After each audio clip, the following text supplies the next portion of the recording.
Hi, and welcome to a new year of Walleye Chronicles, where we get you guys in here and talk about fishing. It doesn't have to be all walleye fishing; it could be any kind of fishing. So we bring in here to talk about how you start out fishing and how you've grown your love for fishing. On the first episode of the new year, I have a wonderful gentleman with me. We all know him. I think he might be the most known person in the walleye world. He has more phone numbers, and more of us guys have his phone number than anybody else. I'd like to welcome from AIM, Mr. Denny Fox. How you doing, Denny? Pretty good, Matt. Thanks for having me on the show. No problem, no problem. It's interesting. So I did a couple quick calculations, and I figured out that 732 people put your number in their phone last That's pretty close to, well, I don't know if they all put it in my phone, but I bet you it was pretty close. year, right? I mean, and what I can tell is I believe you do 21 walleye tournaments a year, 20 with AIM, and then one you run the Fremont one, correct? No, actually, I do 20 regular season events in 4 different divisions. Then we run our one national championship. I missed that. And then I run 2 more, one for the Grand Rapids Area Hockey Association and also one for Warrior Boats up on Lake of the Woods. You don't do anything with the Fort Fremont one anymore? No, I turned that over. In my past, I sold boats for them for 20 years. Okay. And I started that tournament back in 2000 and ran it till through 2014. But when I left there, I turned it over to the new guys and let them take it from there. Awesome. Well, let's get started. Where'd you grow up? Saginaw, Michigan. Okay. Just outside of Saginaw, actually. I grew up in a little place called Freeland. And Freeland is right in the middle of Bay City, Saginaw, and Midland on the shores of the Tibbetawasee River, where millions of Saginaw Bay walleyes run up to spawn. Literally a stone's throw from the house I grew up in. So that must have been easy to shape your childhood. Well, there was really no walleyes one per se when there's a lot of chemicals from upstream being dumped in, and there was no walleyes in Saginaw Bay until they started building rearing ponds around Saginaw Bay, and they started dumping them into the bay. Guys like O.J. Seiferling was leading that out with the Saginaw Bay Walleye Club. All of a sudden, around 1980, walleye showed up, and a lot of them. And the spawn was good, and it took off, and we started fishing them pretty heavy. So what was the first, do you remember your first time fishing? What was the first time out was like for you, if it was bass or perch or whatever it was? That would have been at my grandmother's cabin on the shores of Secord Lake in Gladwin, Michigan. And I was probably 2 or 3 in the pictures that I've seen holding up bluegills. The family would go up there. We owned a big chunk of turf up there, and we would all go up there on the weekends and catch bluegills. So, but it wasn't too long that Ray Scott started something called BASS, and that black stripe down the side of that fish drew me right in.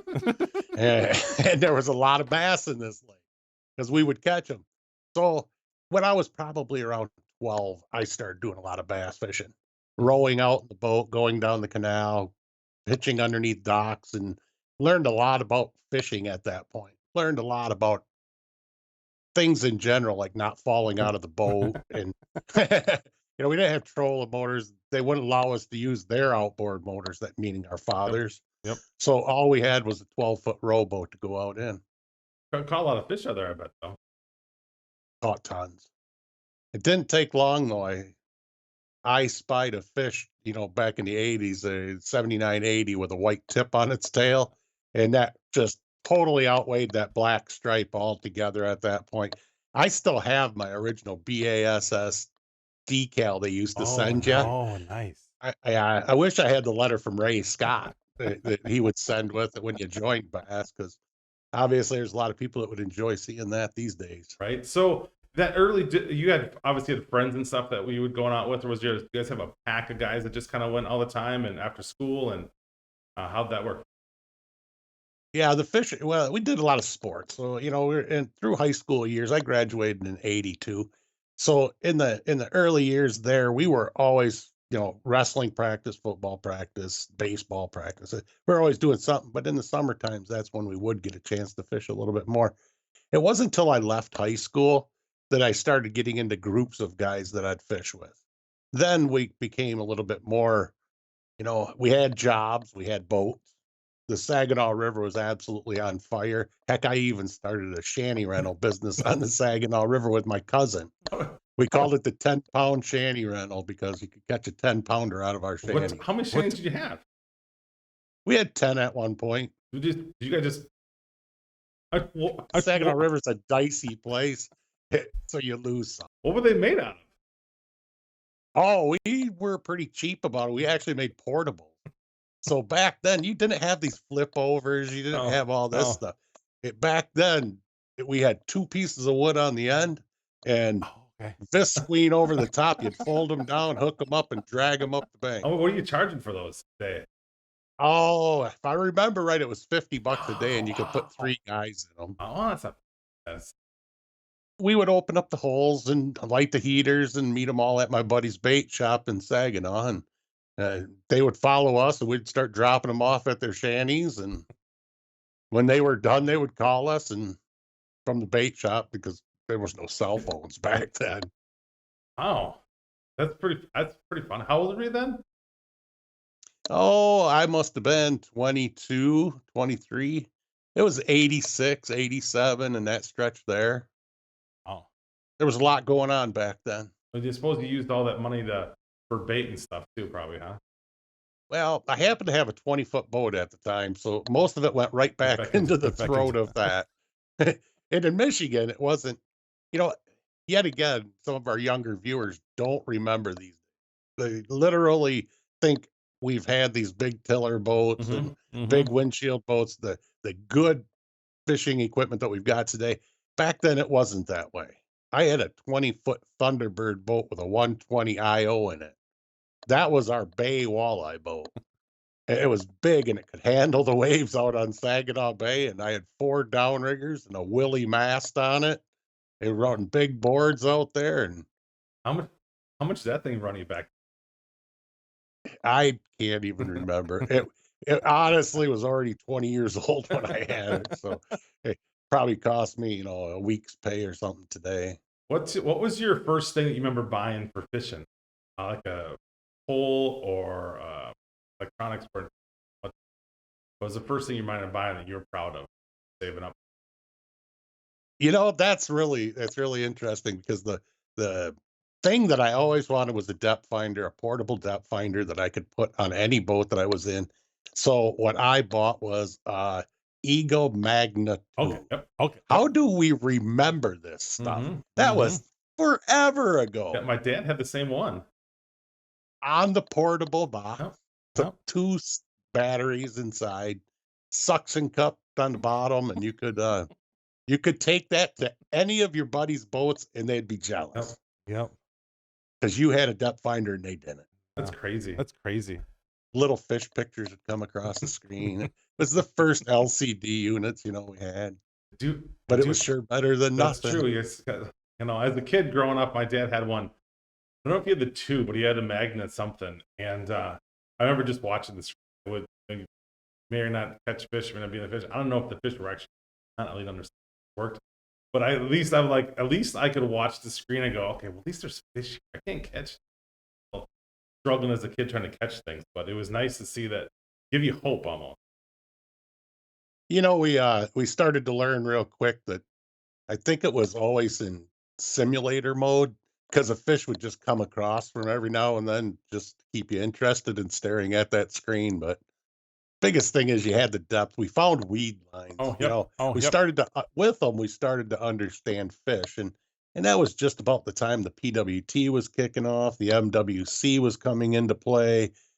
You had more articles. I mean, you want to dream back. One of my heroes, and I mean, now he's a friend, but Keith Cavallas. He wrote an article. So what article did he write? Was chasing your line for more river walleyes. It had to be 86, 7, somewhere in there. So I went out. He's talking about a bow mount trolling motor. I'm fishing out of a 14-foot boat with a 6-horse Evinrude on the back end of it at the time. I go out and I find an electric trolling motor for sale at Ted Williams. Start laughing. Right out of Montgomery Ward's for $40, man. So I start using that thing, and we just start whacking the Saginaw River Wow. walleyes. Next year, I went out and bought a bigger boat, and a bow mount on it almost threw me in the drink a few Right. times trying to Right. learn how to use that. Yeah, it's interesting that era how things kind of, now we're in the social media area, but really as publications was right around the late 80s and stuff.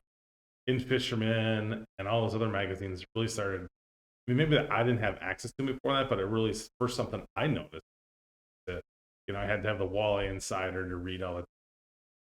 Even recently, Bass Pro Shop still sends out their catalogs. I got one of those the other day, and I'm like, oh man, it's been a long time since I've just paged through one, right? I mean, this idea of paging through a catalog and thinking of all the things you want to put on your boat or have on your pole is Well, I think that goes back to, their original way of doing business. It was to get the guys yep, dreaming, yep. to get you doing something other than nothing regarding the products they were selling. And I think they've learned that, yes, electronic is great and you can sit any place is a great way to put it and read about all this stuff. But Right. seeing that picture makes a big difference. Mhm. And I mean, I attribute a lot to uh, the early ages and the dawn of tournament walleye fishing in the late 80s with the MWC and the PWT coming on in 1989, and them actually making heroes out of anglers. And all of a sudden there was guys that we had no clue in Minnesota and Wisconsin. We're Yep. sitting over in Michigan, and where they all came from. It's really quite the development over the It years. really is, especially, I grew up in Berlin, just outside of Oshkosh. So, the paper would be full of the walleye anglers. Oshkosh Northwestern used to put the anglers in there, and Gary Gray and all the guys that were from the area, and following those guys, then seeing, the in fishermen once a month, turn to the back page and see how everybody did in that weekly tournament. My childhood was awesome. Follow up on people, and then, now as I get older and fish tournaments and meet some of these guys, they're all actually pretty decent dudes. But good because childhood was all about, hey, I want to be this guy, meet this I want to be him. right? Right. Exactly. And they did a great job of marketing back then. Yes. Mm-hmm. Now think about it. You just got a catalog in the mail. It's Yep. paper, and Yep. you can look at it, and you open it up, and who's in there? Who did you see from the walleye world that's in there? Oh, see, back then you'd see Yep. them at the Yep. Mm-hmm. tournaments. You'd Mm-hmm. get the PWT magazine. Man, you couldn't wait till that thing Yep. came out after, so you could read about everything and see Mm-hmm. their pictures and actually dream, man. I want that to be me. See those boats. See those And boats. everything, retailers of every product out there, that's what they want. And then Yep. that's what they want you as anglers to do. And I think it's fantastic. I think it's exactly what needs to I, happen. I grew up my majority of my life till I was in my late 20s. All I wanted was a Pro V Lund wallet. That's all I ever wanted. Give me a red Pro V Lund walleye boat. It's pretty much, obviously, aluminum and first fiberglass. That's that's all I grew up with. I closed my eyes. That's all I could think of as, a walleye boat or Lund boat sitting there casting walleyes. Crazy. The imprint Yeah, on you. it's awesome. It's awesome. It's a great feeling. And they build that into you. And it's just, I think that's what drives us to do what we do in the walleye world. Right? I know it drives me. Sure. So moving on, did you got into some tournament fishing as well? Oh, yeah. I started tournament fishing back in 1986 on some of the small tournaments on the Saginaw River. And Uh, the Saginaw Bay Walleye Club was just getting started. There was no Michigan Walleye Tour yet. So everything was in its infancies. And then enough with Michigan. Michigan's economy goes up and down drastically with the car Yep. industry. Yep. Um, I was a meat cutter at the time. Me and my future wife were sitting there on our porch, and things were getting worse. And we just picked up one day and left and went to Wisconsin. Oh, do you have any family here, or just on a whim said, "Oh, wow, We had Had a friend of mine that moved from Minnesota to Michigan. We hung out together for a few years over there. And then he moved over here and he says, dude, you got to check this out. It's a great place.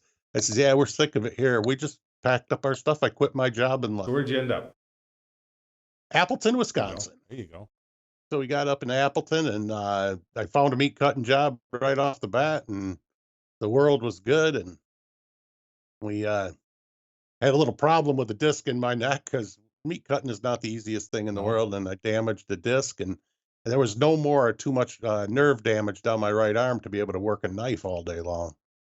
So there I was sitting 1993 going, what am I going to do? The early 94 rolls around and I start selling boats at Fort Fremont Marine. And I just decided to stay there for 20 years. Nice. What a great job. You go to work in sandals and So shorts. what made you do that? Was it like something you wanted to do, or you just started looking in the back of the newspaper and found a classified and would look for the job? Well, after I lost my trade basically right out of high school, I had to try to find another one, and I really didn't know what I wanted to do. So I went to a uh, employment Okay. service, Okay. Western Services, and we talked about what I wanted. The guy was real cool, and he started sending me to different places. He sent me to some factories. He sent me to some outside work, and finally he says, "Hey, I think I got the job for you. You say you're an outdoorsman, and they're looking for a parts manager, service writer at Fort Fremont up on the Wolf River." I walk in, and they said, "What do you know about motors?" "Ah, you pull the string and you go fishing." And they says, "Can you fix one?" I says, "No, but I can make it run to get to shore." "Ah, close enough. We'll take you." So I learned everything about motors, Mercury motors, Mercury Mm. outboards, Yamahas. We sold them. Sold Warrior boats and Toughies and pontoons. And what we were really known for, though, was inboard ski boats Okay. or boats that go over 100 Yeah, miles an hour, right. Hydro Streams. And you found yourself up on the banks of one of the great walleye runs. And that was really the inspiring move when we got here to Wisconsin. First trip I made was up here to Fremont, and I met guys down at Pooh Falls Landing, which is now Chico's, and Okay. Larry Martaco at Larry and Jan's, and Ma's Bait and Tackle. It was a good trip. I learned a lot, and then I found out from you guys here in Wisconsin how little I knew about walleye fishing and how undiversed I was. I could troll a crankbait and I could drift a river, but I couldn't figure out this anchoring Oh, thing on the no. Wolf River. What in the world are they doing? Well, it Right. took a few years, but we got her figured out Is there now. anything that you brought from your early days in Michigan that you used right away when you came here that worked that was successful for you? Anything that they weren't doing here, no. But one thing that I did learn how to do on Saginaw Bay was troll. And so I guess in not a piece of equipment, just more a piece of knowledge on how to get baits in. And if you remember back in the 80s, I guess there was big fish on the Winnebago Yep. system. Yep. But there was a couple very good years and all the marshes were filled up with garbage. Now, for our listeners that don't know, in Wisconsin, the fish don't spawn on gravel or sand. They spawn on canary grass and marshes up the Wolf Mm-hmm. River predominantly, but they go to your hometown of Yep. Berlin as Yep. well. And what you forget what you're talking about sometimes. Uh, so they had some pretty good Yep. spawns, and they Yep. were protecting the fish here, and they put a size limit on them. Well, when they did, Winnebago filled up with walleyes, and the guys didn't know. They were Parsons and Cavias were just coming out with. They were working with Willie at the time, and they were bringing out crank and bait line. There was no such thing as line counter Nope. reels. Nope. You used a level line with line that was black marked every 10 feet, so you could Mm. count it out.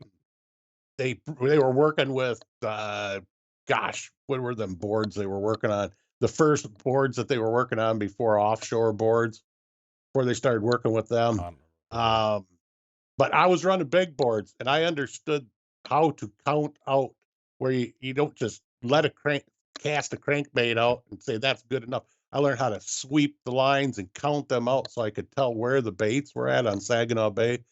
And that's what I brought to friends' boats and even my boat on Winnebago. So we started catching a lot of walleye out there real fast. So then you got into tournaments when you're there? How did tournaments go? Tournaments over there were okay because yet again I was pretty new to it, and there was some salty old dogs on the Saginaw and Tibbetawasee River. They wouldn't say a word about how they were catching fish, and everything was different. We were learning. Uh, Believe it or not, I didn't even know I learned it, but I learned how to drag jigs over there from a girlfriend who didn't want to move her rod around, so she's just holding it. I said, "You got to do so," and she caught all the fish. So I didn't even know I learned how to drag jigs and till we learned how to drag jigs here. I said, I guess she was right. Right. Uh, so it was the early informative years were pretty hard, but when I got over here, I started tournament fishing again in 1996. And me and a close friend that I worked with, he was in sales at the time. We started fishing together in the WWA with Steve Pohl. And that's when we started escalating. We won some tournaments. We were nearly team of the year a few times in a row. Steve went out, started fishing the MWS. I fished the FLW League, won an event out of Winneconne in 2006. For those of you that don't know, the Walleye League, the FLW Walleye League, was a pro-am style tournament, but it was only $150 for the pro to get in. Oh, But nice. you had to have your boat and everything else. It was a great starter platform for the PWT and the FLW back then. And as we progressed, we just got better and better. Do you remember what your payout for that tournament was? I do. I still got I the was going to sheet. say. So I looked back, and as I'm scrubbing the internet looking for everything about Denny Fox, if you go on Walleye Central, there's still an article up of when you won. Yeah, you won a whopping $3,045. 3,045. Yeah, I think we were short 7 boats on that one. We had 93 boats. Do you remember what you did that day? Can't say. Don't want to say. Let's just say it was cell phone time, so you had a lot of cell phone calls then. Okay. There was a lot of texts coming in, but when we got back to Wyowega and went, well, we may or may not had a fresca or There you two. go.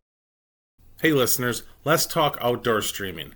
What is the best outdoor streaming platform out there? Well, it's simple. It's Fixed TV. Not only do they have this great program, but they have all kinds of hunting and fishing shows along with some weaponry shows. So when you get bored and need something to do, get your fix with Fixed TV. And when you're done with that and you have that fix to get out in the outdoors, jump on therealshot.com and get everything you need to satisfy your fix.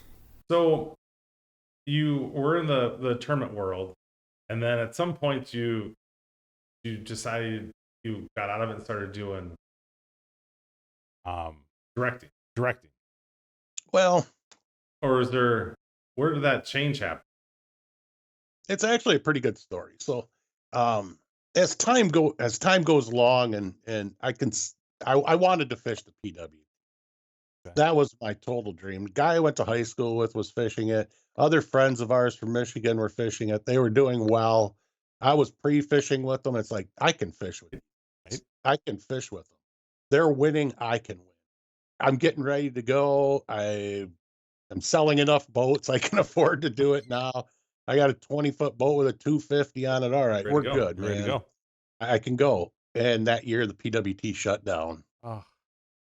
So I stayed around and I kept piddling around, but I didn't want to fish the FLW. AIM wasn't out and about. And then we had a recession and the boats quit selling.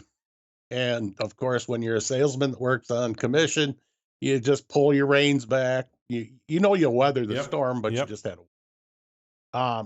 I had been running my own tournament then in 2014 for 15 years. That was the 15th year I had run it. And when AIM came out in 2008, I watched them and I watched their catch, record, and release. And I went to the tournaments and I seen what they were doing on stage. And I thought to myself at that point, here's the future of all fishing. I was so sick and tired of hearing about people at tournaments that were complaining or boisterously yelling at us for killing fish for sport. And even though at the time my biggest comeback was, yes, but I can take my 5 fish a day just like you, it still wasn't the right thing. Hmm. Hmm. 2013, AIM made a point to make a post online that said, we are going to expand to a team circuit in 2014. Yeah, because originally it was pro co, wasn't it? Pro Yeah. tournament, a pro Yeah. am tournament, and that started in 2009, ran for 2 or 3 years until again, there was only so many pros left after that recession, and they could Hmm. only feed one engine, and the FLW engine was pretty Engine. thick.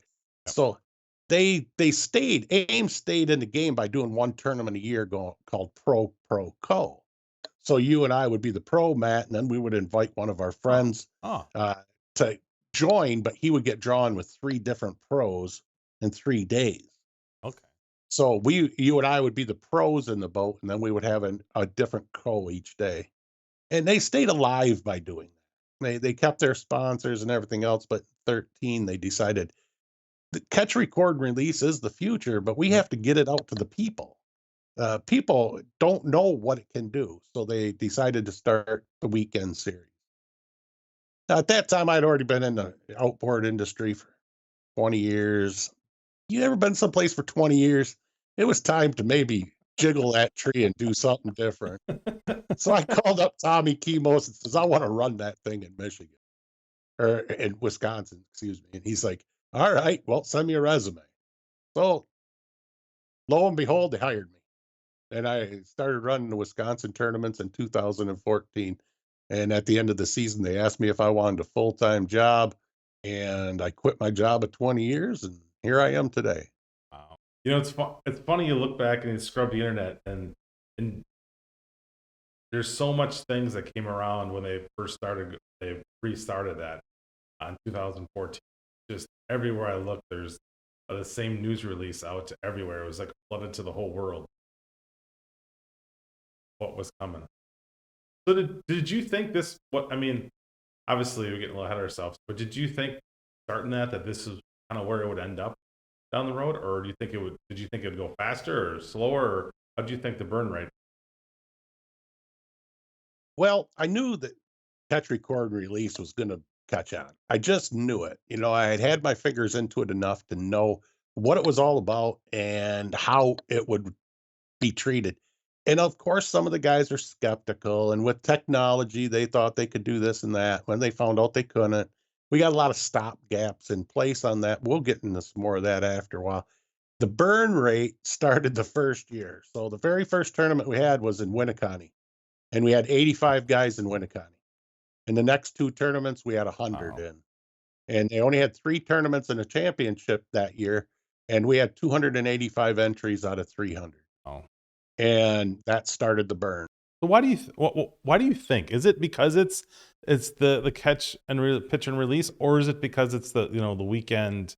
You can still be a normal guy with a full time job and still compete in this series. Well, I would like to believe that I'm smart and good looking and everybody wants to follow me. But I'm going to, in Wisconsin here, I'm going to give you the straight poop. And that is, we had a wonderful series called the Midwest Walleye Series for a lot of years here by a good friend of ours, Jim Kuhn, who ran that. And Jim had passed, and his wife and his associates were not going to Okay. restart the circuit in 2014. It was kind of a perfect storm for AIM stepping in and filling this void for the anglers at the time.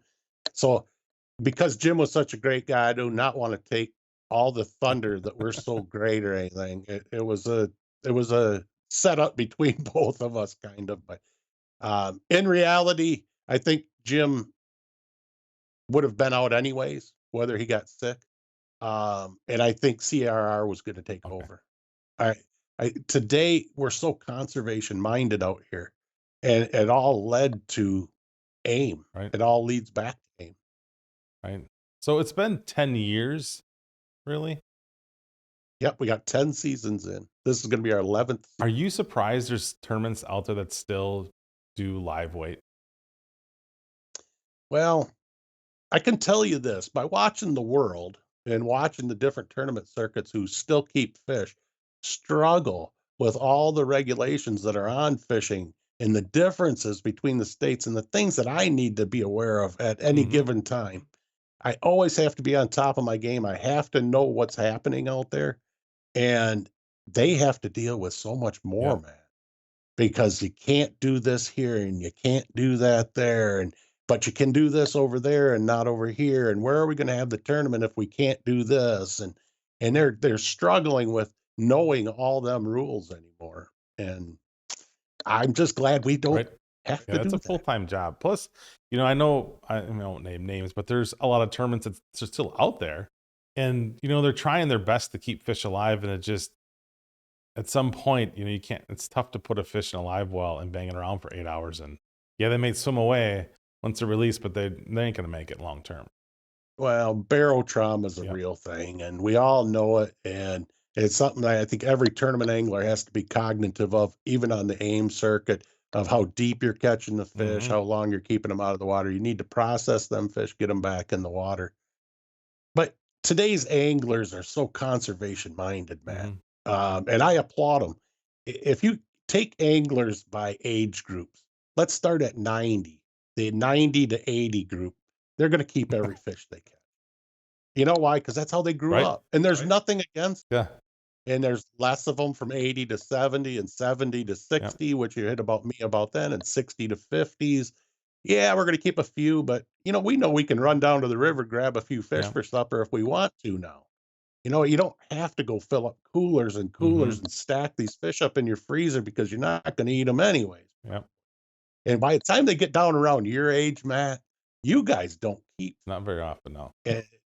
So the CRR, catch, record, and release in the walleye world, anyways, is it's not the anglers today accept it because they don't want to kill the fish. They want them to grow so they can catch Right. bigger ones. Yeah.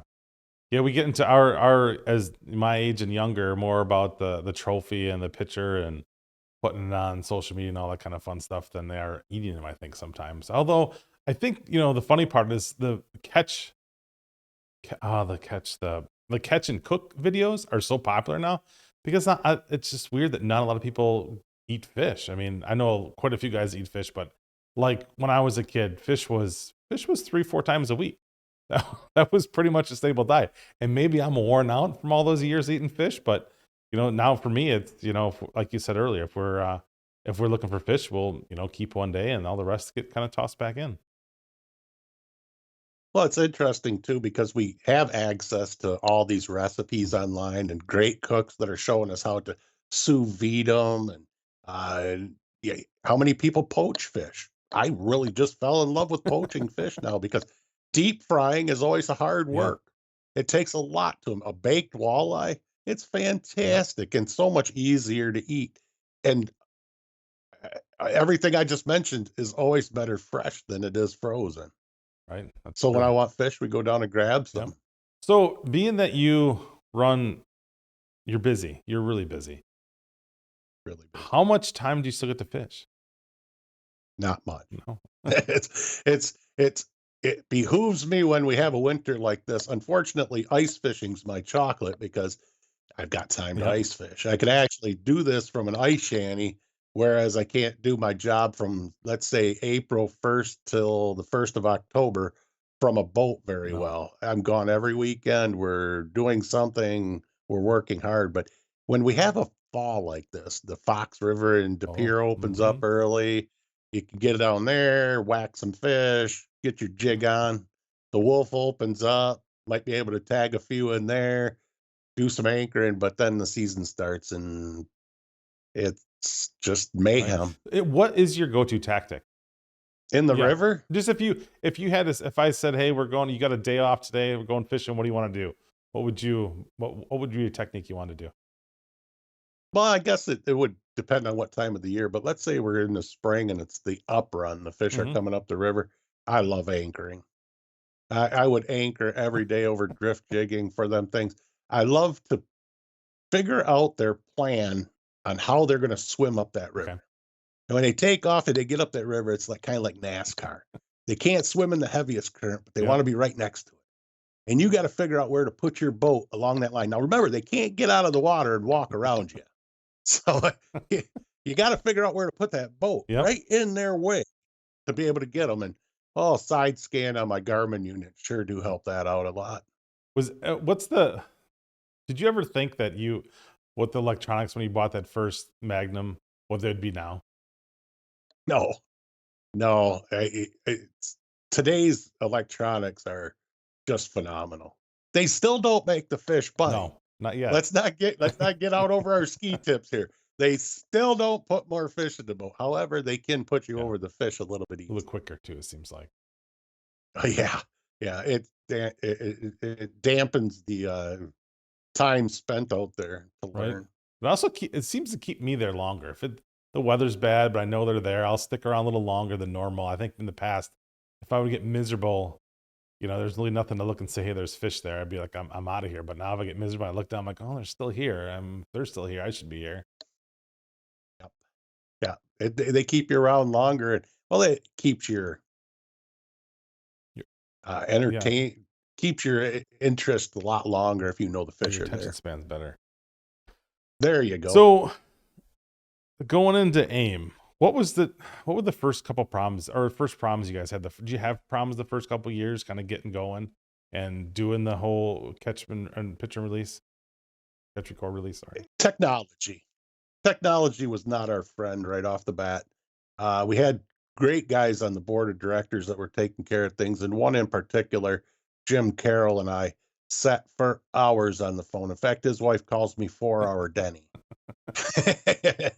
And we would sit on the phone that long, and we were building our back end. How are we going to take care of these guys? How are we going to get the weights into an Excel spreadsheet? How are we going to build that Excel spreadsheet so it's rapid? Because we're going to have 100 boats. We got a lot of weights to put into an Excel Mm-hmm. spreadsheet, figure out who won, to be able to look at pictures. In our first year or two, we changed that up every single tournament. I think it was a work in progress that wasn't 2.0 next year. It was 2.0 next week. Okay. Because we had our Minnesota division that was doing the exact same thing over there as we are here. They had just as many boats. It was accepted. They walked away from other circuits and they came to fish with us. So it was good because we had both of them and we were breaking stuff so we could Okay. fix Yep. it and get to the point where we're at. Getting there faster with two groups. Yeah. And we can only take one problem at a time. And the next problem that we had was taking entry. Entries was tough. Today it seems easy because you can just purchase the Oh, yep. software, but in 2019 it wasn't No. there. You had it, so we built our own. We actually hired a guy, and I told him how I wanted our back end to be able to take the entries for you guys, buy your memberships, be able to be self Yep. sustaining, I guess, is a great way to Mm-hmm. do it without me having to hold your hand. We got like 1,000 Yeah. guys that fish with Mm-hmm. us. And my phone can ring and ring and ring and ring and ring. And it did. It did. I got like 8,000 phone numbers in my phone.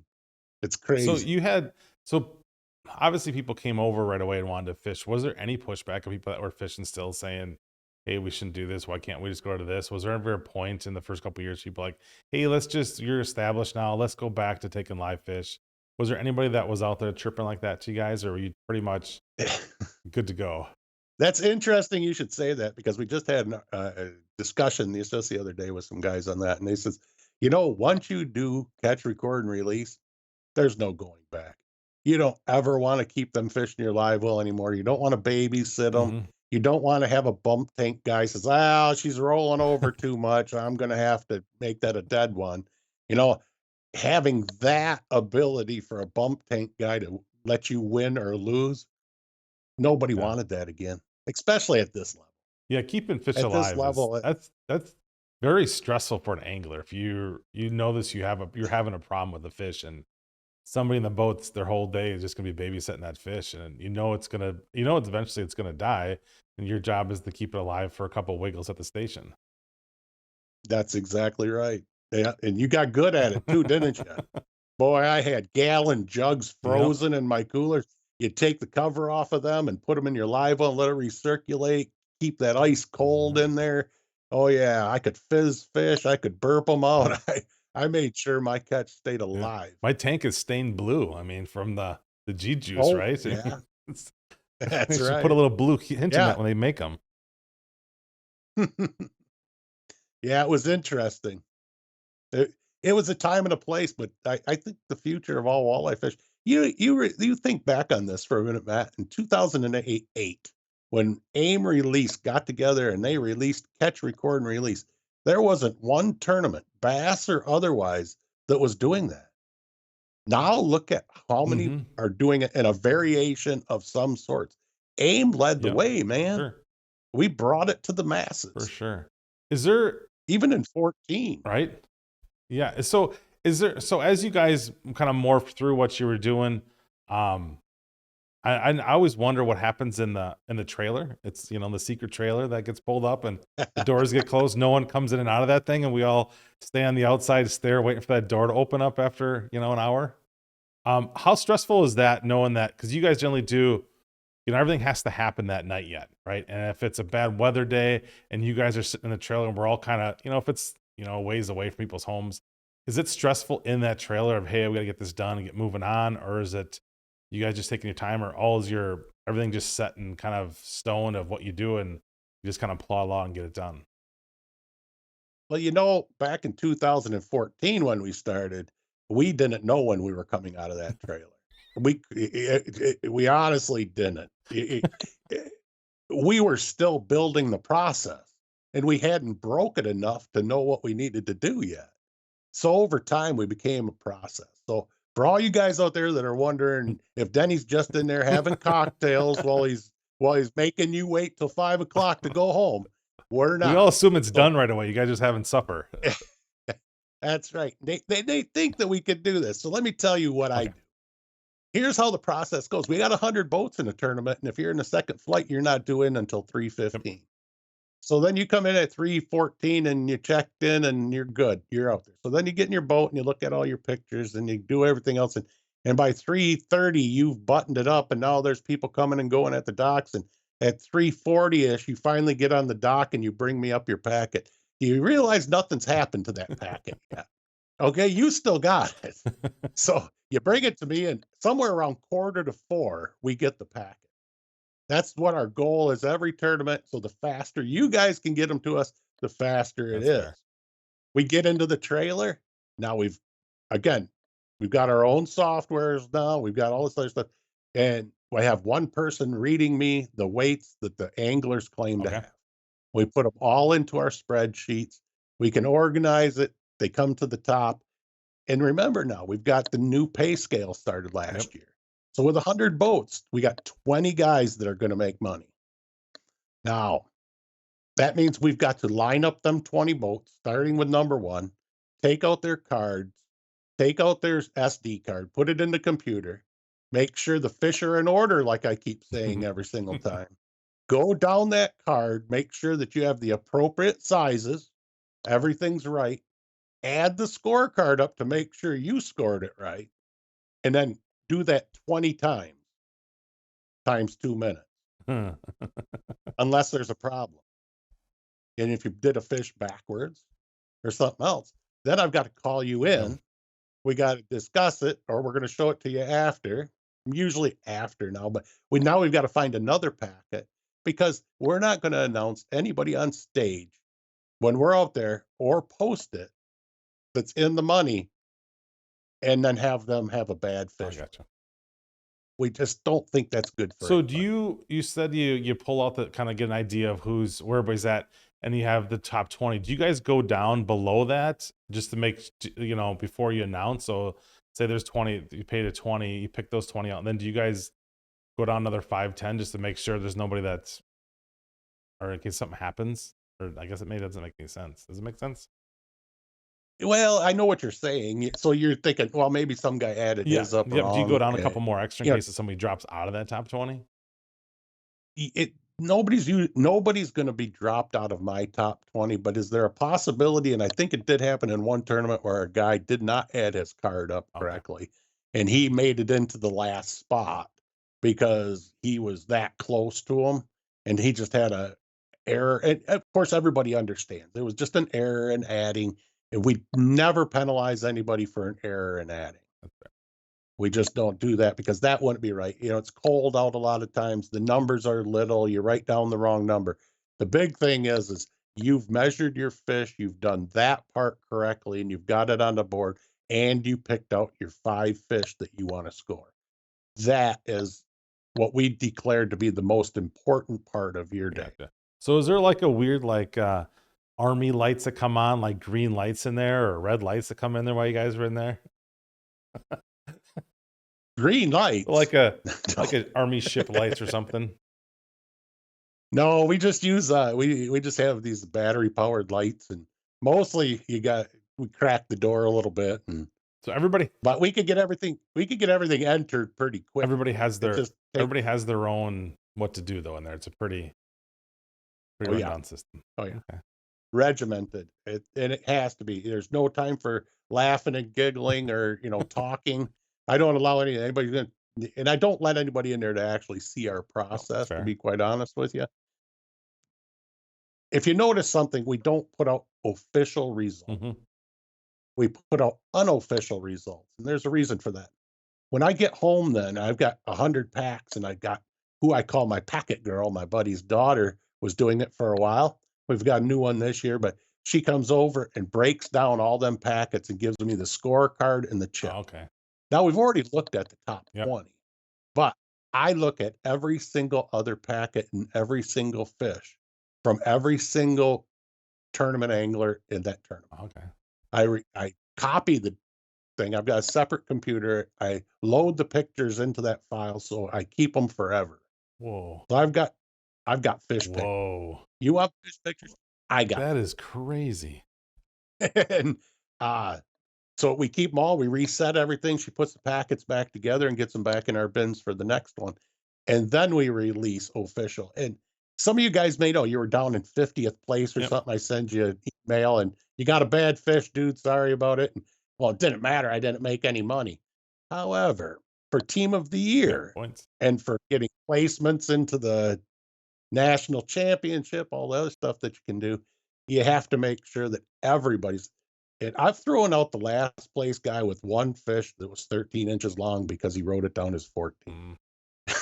And he's like, "Well, it doesn't matter." I said, "Well, at least it didn't hurt this time." Have you ever come across people that are trying to be nefarious of peeling off scale off a side or something like that, and then taking the picture a few moments later? Is anything like that happens, or is it pretty much?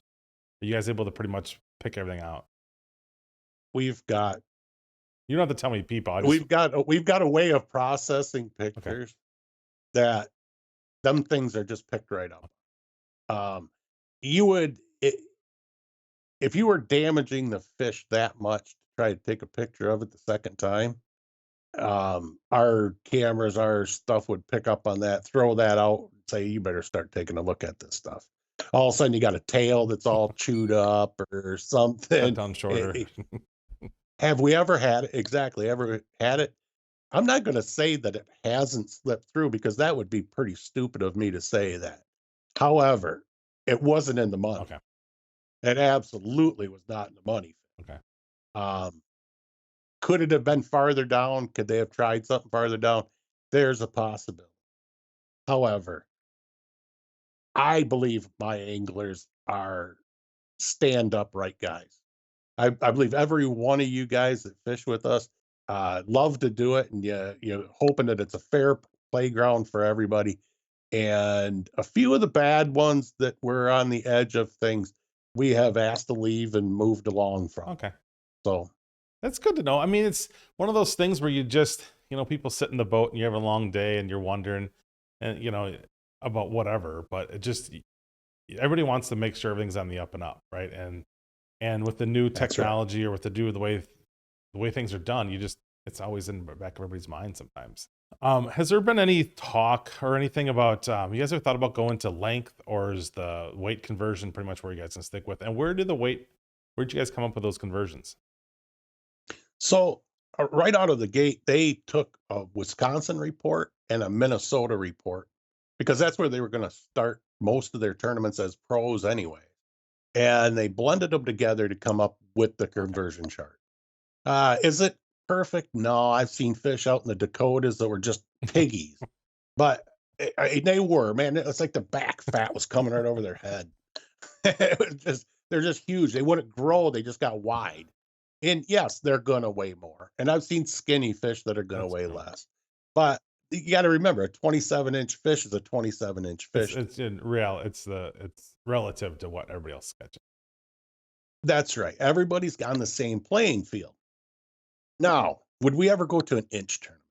That's negative. Yeah. And here's why. Matt, if I can catch 15-inch fish all day long, I'm going to run to them fish Hmm. because I'm going to get 5 fish at 15 inches or 75 inches. But Matt, you know where to go catch big ones.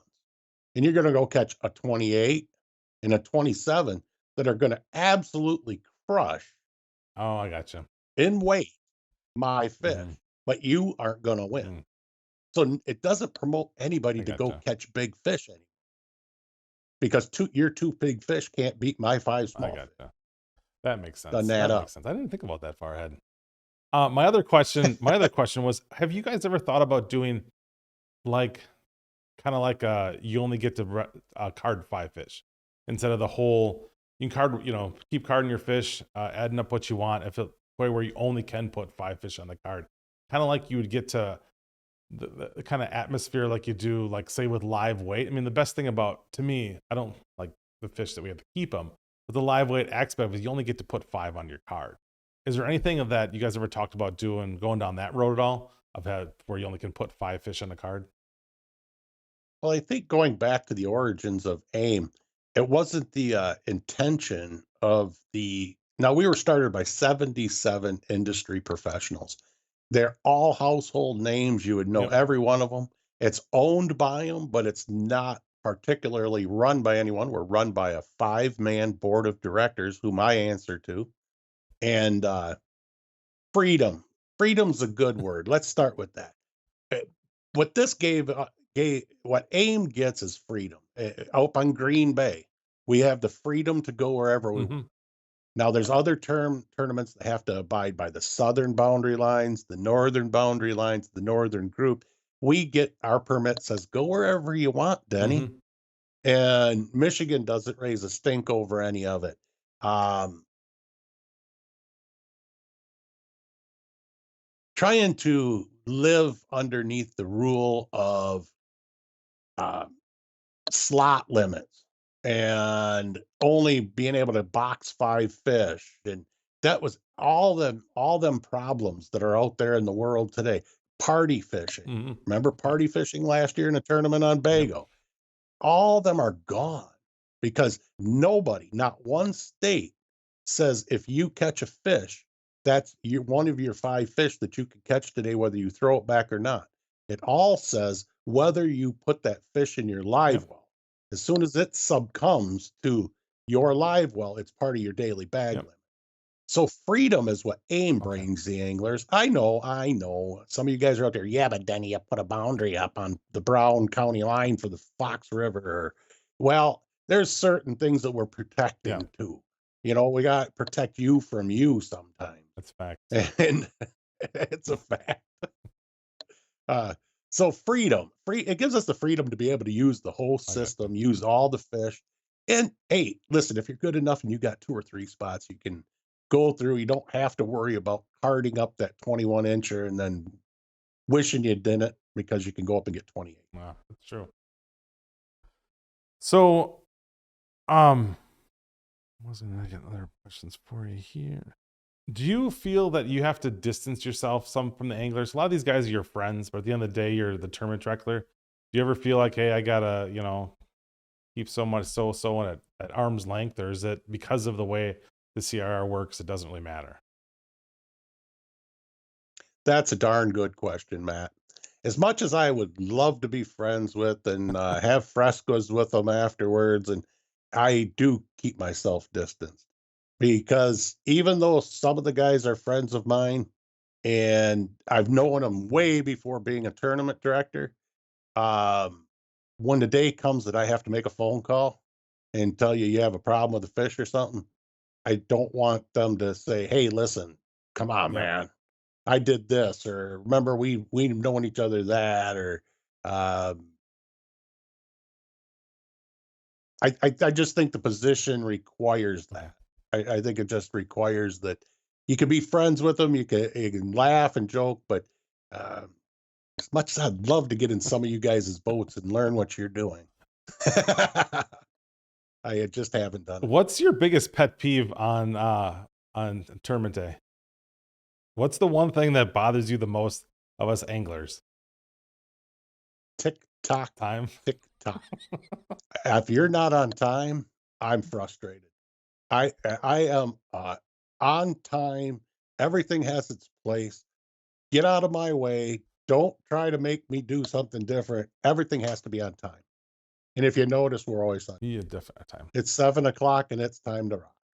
I have to admit that unfortunately, I have been the last boat a couple times for for Denny, and normally he's not waiting to hand anything out for me. Somebody else is waiting there, and with my stuff, and I know that although I don't see you, I can see your disappointment as I roll up. You can Yeah, feel with it. somebody else standing there holding my board and my stuff, waiting for me. Yeah, it's I and I say it in all the rules meetings and I joke about it, but I always like to try to remind everybody the faster we get our stuff, the better we can do our job. And they you get a every year there's somebody complaining they wish that we could get out Mhm. faster and do the awards quicker. But without having rules meetings now, by the way, we just had that survey go out. If you check Yeah, your I saw that email, today. Yep. yeah. Hey, listeners, let's talk outdoor streaming. What is the best outdoor streaming platform out there? Well, it's simple. It's Fixed TV. Not only do they have this great program, but they have all kinds of hunting and fishing shows along with some weaponry shows. So when you get bored and need something to do, get your fix with Fixed TV. And when you're done with that and you have that fix to get out in the outdoors, jump on therealshot.com and get everything you need to satisfy your fix. Um, I'm thinking more guys are using the awards now as Yep. camaraderie. More of them started Mm-hmm. showing up now, and that's when you BS out in the parking lot, and now it's after the fact, Yep. so now you can actually tell Mm-hmm. somebody what you did instead of standing there the night before grumbling because you can't say nothing. Right. Yeah. And you get that extra hour and 15 minutes. Yep, you can share stories, get to bond with each other, and then off you Yeah. go. Because when I get off that stage, you guys are like a traffic jam getting out of Right. there. And I don't mind, I guess I don't mind it because a lot of us, there's a lot to do after a day of fishing to put stuff away on your boat. If it's you're wiping your boat down, you're putting stuff down, getting ready for the next day's fishing, and that extra time kind of helps you, I think, wind down a little bit from the day of how everything went down. I agree. After fishing so many tournaments, it would be actually a pleasure to not be in such a Right. rush to take off and get out of there to get home and not have everything put away. Now you can really get it put away and be Yeah. ready. So what's your favorite moment from all these AIM series? Do you have one event or one thing that just sticks out in your head that you just that it was a great time or a great finish or a great catch or weather and like that? When I started this thing, I s- I when I took the job to run this tournament circuit. I did it because I wanted the tournaments to run the way I always wanted tournaments to run. And I wanted the anglers to get the respect of winning a tournament like they should. My biggest thing is when I get to hand them first place plaques, guys are holding them up over their Hmm. heads and a smile and pure joy on their face. And then being able to share that and make them somebody for the whole week Right. after getting phone calls from writers, getting your name in the press. getting what you did, like you're fishing the NWT or something.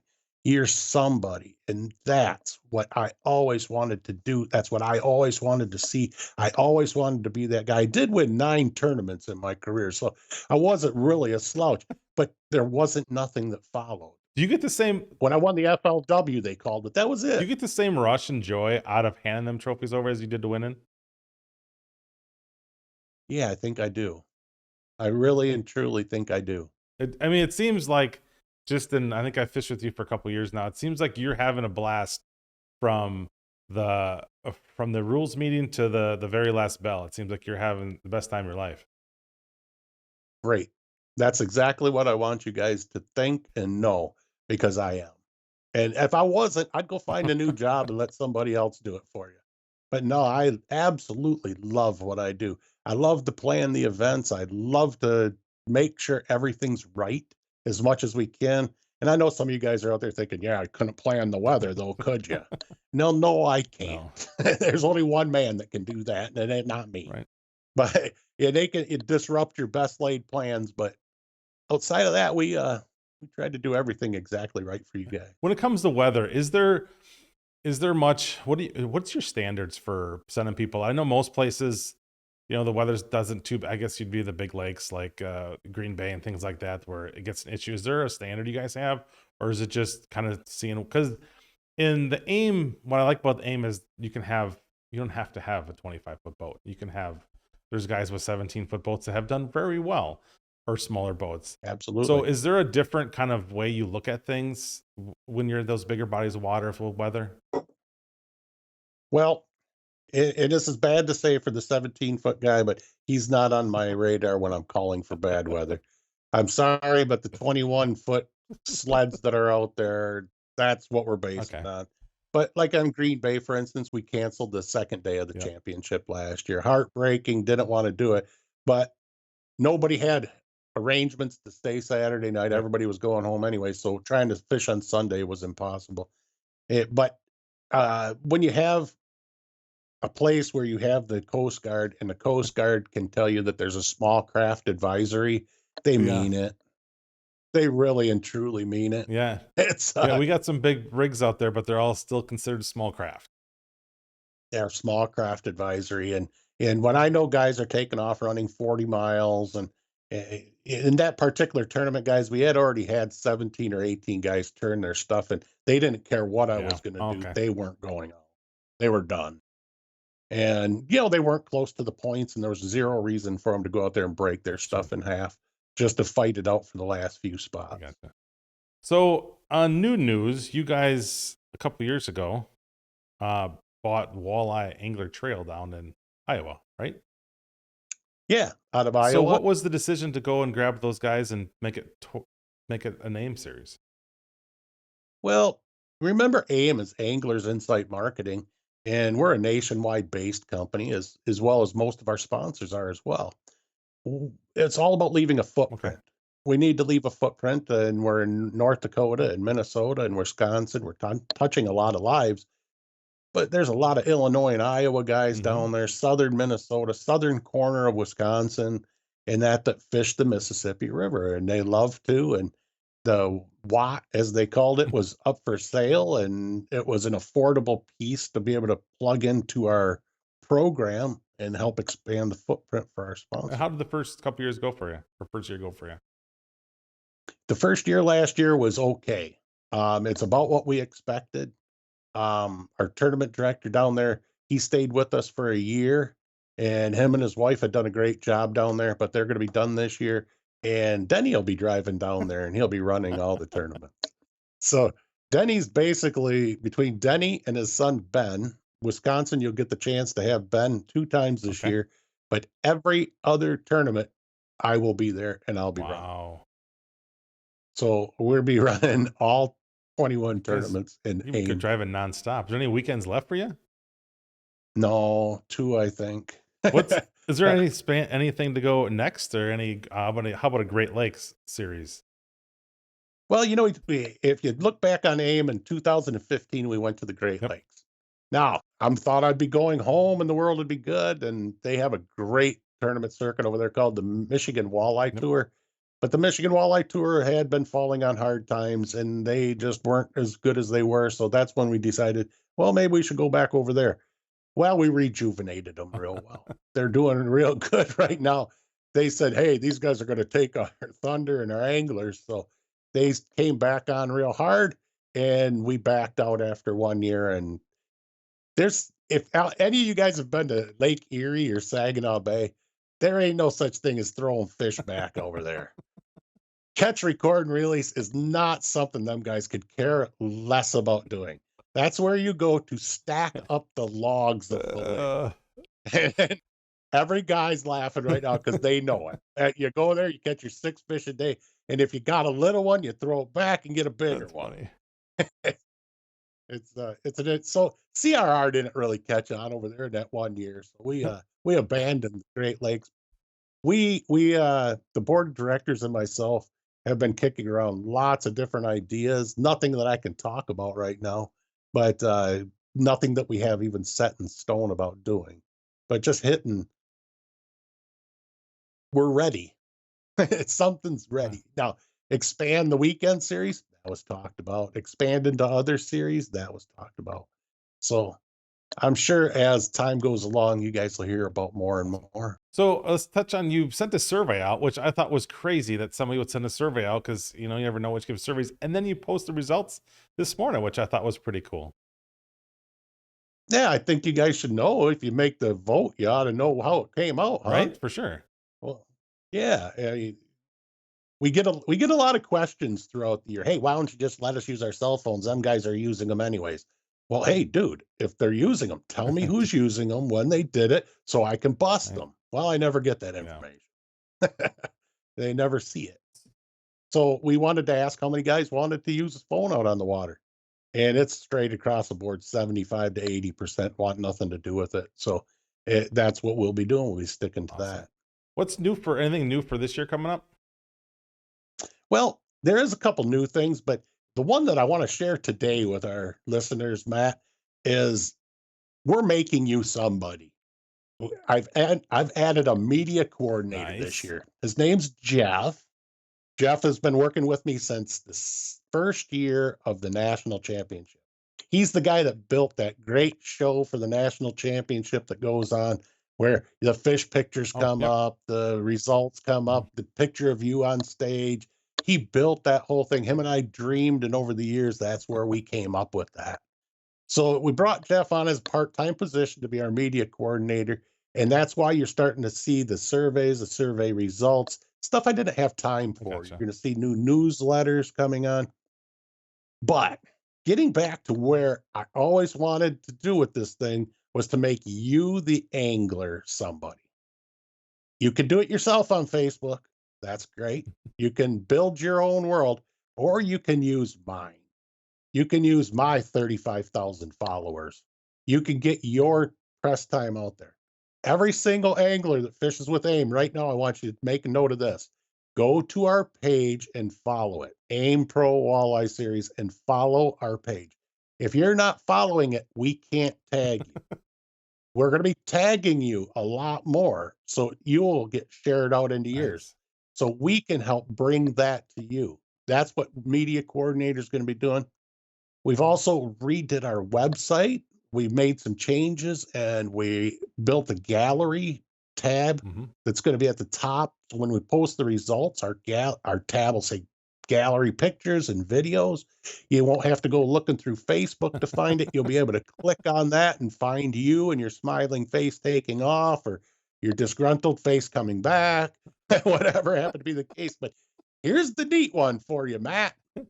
Everybody's got a pro page out there. Everybody's got their own personal Mhm. page, and Aunt Doris's wedding or funeral or whatever's on there, and it's really not your fishing page. But you want to find sponsors and you want to look professional. We built into our website that we're just getting ready to release to you guys that this is the first time anybody's hearing it. We built in pro pages Oh, for you. nice. With your membership, you're going to be able to fill out a whole bunch of stuff, make it go public or not. You can put it X in the boxes that you want people to know what kind of boat you have. You can attach your sponsors to the bottom. You can drag and drop pictures from the galleries of the Wow. events into that page. You're going to be able to copy and paste URLs into there for your sponsors. I like it. You're going to be able to list your tournament wins. You're going to be able to put pictures of you, a nice picture, Mm-hmm. smiling in your fishing shirt at the top. And then you're going to be able to direct your sponsors to that page. On the front page of our website, there'll be a drop down menu, and any angler that has taken the time to fill it all out and click the button that says, yeah, I want it to go public, their names will be in that drop down menu. And you can say, oh, click Matt Snell right there. Oh, look at that. Matt, he's won a couple tournaments. He fishes with so and so. Look at the pictures of Matt at the bottom. And you're going to be able to show off on there. Now, with us being able to tag you in pictures, then you're going to be able to share that through with yours. Over the next year, we're hopefully going to teach everybody how to utilize what we've built for you with your page and get the social media just rolling for you. Whereas I don't know that there's anything else out there that can help That you is with that. awesome. You've been doing a lot Yeah. behind the scenes. Well, everybody asks me what I That's do all some winter. heavy Well, lifting. I just don't lay around and watch football or go ice fishing. It's you say there's some very heavy lifting that goes on. Wow. We got to plan 21 tournaments. Mm-hmm. We got to get all of our permits. We got to get all of our local permits. We got to get all of our housing. We got to get everything, and that just takes Right. forever. Then we got to do all this with the website. We got to get all this in place. It's Wow. as a friend of mine who is the head of a school district says, Denny, do you think 1,000 kids just show up in September without proper prior planning? So I always say, do you know 1,000 of my kids don't show up to fish in April without proper prior Wow. That's planning? true. Very, very true. So where do you want to see AIM in 10 years? Top of the heap. I'm a driver. I'll never just sit back. Mm-hmm. It's just not in me. I like to win. And so winning means we're going to, whatever the board decides we're going to do with expansions, take that to the next level. And if they decide on another one after it, take that to the next level. And hopefully I'm going to teach the next generation Denny Fox. And he's going to be able to take very good care of everybody. And we're going to roll this thing playing way after I'm dead. I love it. I love it. Hey, one other question for you. What if you could direct any tournament or any event? Obviously, you're event guys, what you really are. What event would you want to take over and direct for a year? Anything, fishing, anything, sporting events. What's one thing you'd want to be at the helm at for a year? That's an interesting question because, you hate to say it this way, but whoever's got the most money, come on. The world's driven by money, Matt. I love what I do and I love who I do it for. And thinking of something that I would want to run because it would be cool to run, I don't know if I have anything that's cooler than what we run now. I really don't. A little bit more planning means I have to have a little bit more people, which means I have to have better direction, which usually goes sideways. As one of our coworkers had said, Denny, you're nothing more than a fancy wedding planner, but you're better at it because you got way more stuff to think about than they Right. do. Wow. No, I don't want to plan weddings. You sure? No, man. No, I can guarantee you it's not in my future. But registration's open right now. We opened up the season ticket Saw sales. that. And they're going along real well right now. And they'll sell a season ticket can be bought until the very first tournament in any one division. And in that particular division is full, then season ticket sales are done because obviously it's full. If we filled the field of 100 boats during season ticket sales, there would be no individual sales, but that's certainly not been the case. But a lot of guys don't want to deal with it during the season. One time buy, they can spend their money right now, getting all the side pots and be done. Individual tournament sales, and especially for the hot ones like Fox Yeah, right. River and Lake Mille Lacs and Leech. They're Winneconne. They're the first ones to fill. They go on sale at 8 a.m. February 1st. Next, Then there'll be a foot race. Yeah. have you guys thought about expanding entries into more boats? The problem that Or is that we a have DNR thing? is no, it's not. They don't really seem to care. Your venues become harder Oh, to get. Okay, so now you got to deal with how many more that's boats true. that you got. The other problem that you've got is just adding 25 boats means I have to have another person around. Oh, There's that many more boats to deal Mhm. with. There's that many more problems to deal with, chips and cameras, and maybe we'll get to that too here. Um, but there's things to do. And the second we expand it, the second you have more. And you guys know that we pay back 85% of cash in them entry fees back to you guys. And that's a big cash. You know, and that talking bringing in the price of plaques or anything Yep. else into what we're paying back. That's all on us. We pay that out of our pocket. And if I got to pay somebody else to be there to do more work, it takes money out of what we've got on the I backside to gotcha. spend to run that event. So as I've run some bigger tournaments, we found 100's really the number, Matt. That sounds fair. Is there anything else you want to add on the upcoming season? Well, I'm very excited for it. I think we got a great schedule in all of our divisions. It's going to be very competitive because of the way that we did set them up.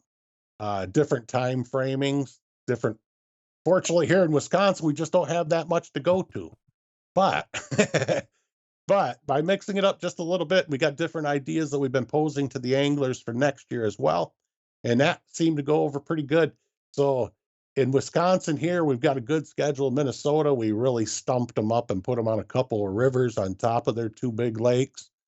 North Dakota, they wanted it. We got it. We're going to make them go to Devil's Lake for the championship in September. Nice. The river division, we moved them a little bit farther north, and we're going to bring in some more Wisconsin and Minnesota anglers that are going to Yep. fish it. And so I'm pretty excited for a pretty hot year There you coming. go. I'm gonna get you out of here. One last question: if you could only go fishing one more time, one last time, who you taking and where you going and what you fishing for? I'd have to fish with my son. I'd like to sit next to him in the boat when we're river fishing, jigging for walleyes, and just catch fish all day long. Awesome. Awesome. Well, thanks for being on. I hope you have a great year this year. And anybody that's out there, get onto the AIM page, get signed up, and go fish an event with Denny. It is a blast. Everybody's great out there. CRR is very easy to learn. Until next time, remember, there's only two things you can do to make somebody smile every day. One is give them a smile, and two, take them fishing. Thanks a lot.